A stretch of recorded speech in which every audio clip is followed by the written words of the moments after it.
People say there's an energy, a palpable energy that you get when you arrive in Highlands. It really is unique. I mean, there are a lot of little western North Carolina towns that can boast mountains and a certain small town charm, but there's a sophistication to Highlands that I think surprises people. Highlands is just remote enough, you know, that it's easily accessible to more metropolitan areas if you need to go in an airport or go shopping or, you know, want to shop in the malls or go to things like that. But it's just remote enough to make you feel like you have your own little piece of paradise here. So for some reason the people are just a different type of people here. It's the people that decide to come live in Highlands, and even the ones that decide to come visit, there's just some kind of allure that's not quite like any other mountain town. The winter is one of the most magical times to be in Highlands. The winter views are spectacular.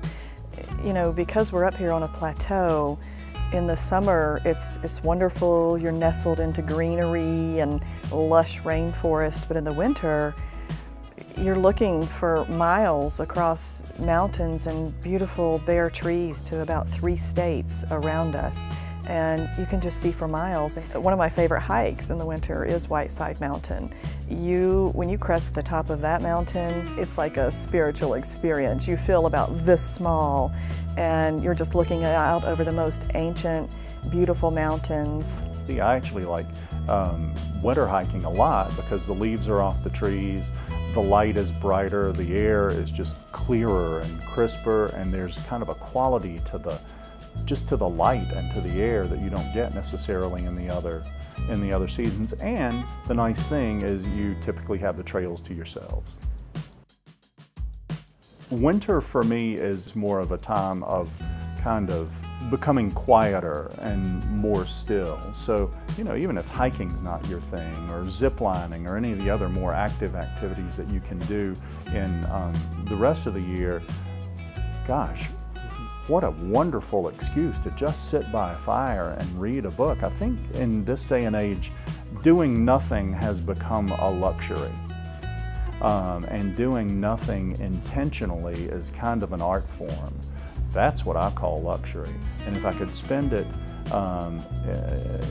near a cozy hearth with a hot toddy and some comfort food and a good book, I'm a happy guy.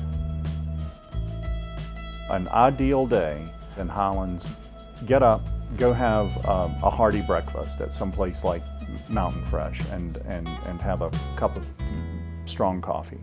Then head out on a hike, work off breakfast, work up a little sweat, and maybe come back and relax here in the spa at Old Edwards. And then come right here to Hummingbird Lounge for a cocktail before dinner. Go gather in the Ugly Dog after that, and where it's warm, and you know, have a beer and listen to bluegrass or something at the end of a long winter day after you've been out hiking and exploring. And there's just something so exhilarating about that, and then coming together with that sense of community at the end of the day. It's really magical.